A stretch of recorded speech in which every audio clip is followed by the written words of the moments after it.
भारत के हिंदी प्रदेशों, विशेषकर राजस्थान, हरियाणा, उत्तर प्रदेश, झारखंड, मध्य प्रदेश, छत्तीसगढ़ और बिहार में अनुसूचित समाज के लोग देश के आर्थिक विकास में बहुत पीछे छूट गए हैं। इस समाज के पीछे छूट जाने का मूल कारण इस वर्ग की अशिक्षा है। इस समुदाय के परिवारों की आमदनी का स्तर बहुत नीचे है, इसलिए स्कूलों की मौजूदगी के बावजूद भी शिक्षा के मामले में यह समुदाय बहुत पीछे रह गया है।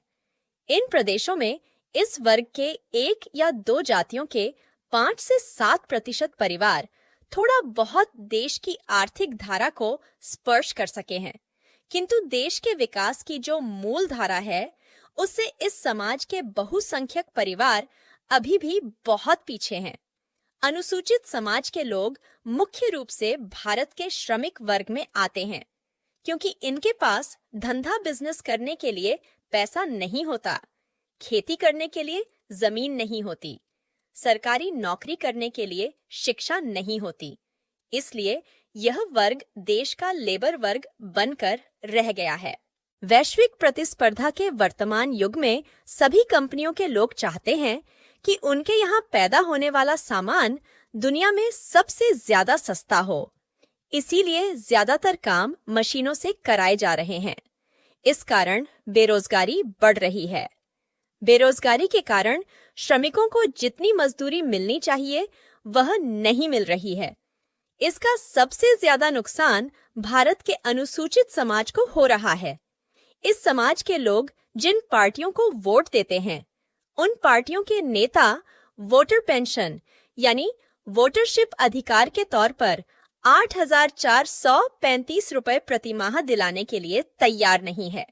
इनका भी यही मानना है कि खेत खलिहानों, मिल कारखानों में पैदावार करने के लिए आर्थिक रूप से गुलाम लोगों की लंबी चौड़ी फौज चाहिए। गुलामों की यह फौज अनुसूचित समाज से ही मिलती है और आगे भी देश को मजदूरों की आपूर्ति अनुसूचित समाज ही करता रहेगा। इसी कारण अनुसूचित समाज के बहुत से नेता वोटरशिप अधिकार देने का विरोध करते हैं और वोटर्स पार्टी इंटरनेशनल का भी विरोध करते हैं। बहाना बनाते हुए यह कहते हैं कि वीपीआई पार्टी का जनाधार बढ़ेगा तो दलित समाज की पार्टी का नुकसान हो जाएगा। इसी सोच के कारण अनुसूचित समाज का 93% बहुसंख्यक समाज पैसे की तंगी के दलदल में पहले से छटपटा रहा है। यदि इस समाज का पुनर्जागरण न हुआ तो यह समाज आगे भी आर्थिक तंगी में छटपटाता रहेगा। इसलिए अनुसूचित समाज के पुनर्जागरण के लिए पार्टी के कार्यकर्ताओं द्वारा अनेकों कार्यक्रम चलाए जा रहे हैं। ये कार्यक्रम निम्न हैं। पहला कार्यक्रम है प्रशिक्षण के माध्यम से अनुसूचित समाज का पुनर्जागरण करना। प्रशिक्षण में यह बताया जा रहा है कि आर्थिक आजादी के बिना सामाजिक आजादी संभव नहीं है। जन्म आधारित आर्थिक भेदभाव को खत्म किए बिना सामाजिक भेदभाव खत्म करना संभव नहीं है। आर्थिक विषमता खत्म किए बिना सामाजिक विषमता खत्म करना संभव नहीं है। सामाजिक विषमता खत्म होने से आर्थिक विषमता खत्म नहीं हो सकती। इसके विपरीत आर्थिक विषमता खत्म हो जाने से सामाजिक विषमता अपने आप खत्म हो जाती है। यूरोपीय समाज में सामाजिक विषमता नहीं है, फिर भी वहां भीषण आर्थिक विषमता बनी हुई है। सामाजिक विषमता से राष्ट्र के ज्यादा से ज्यादा 25% लोग पीड़ित हैं, किंतु आर्थिक विषमता से राष्ट्र के 93% लोग पीड़ित हैं। दूसरा कार्यक्रम है अनुसूचित समाज के परिवारों के पास जाना, उनको सभी परिस्थितियों से परिचित कराना और पार्टी की लीडरशिप में इस समाज को ऊपर पहुंचाना।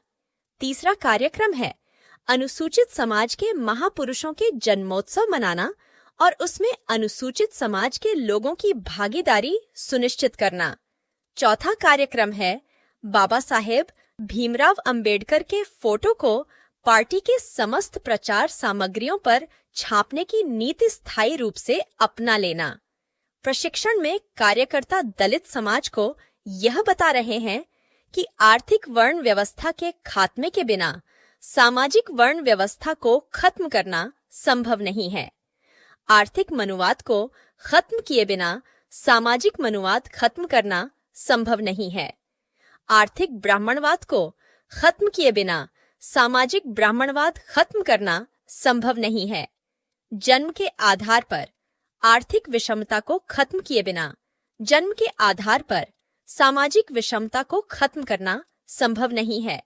आर्थिक छुआछूत को खत्म किए बिना सामाजिक छुआछूत को खत्म करना संभव नहीं है।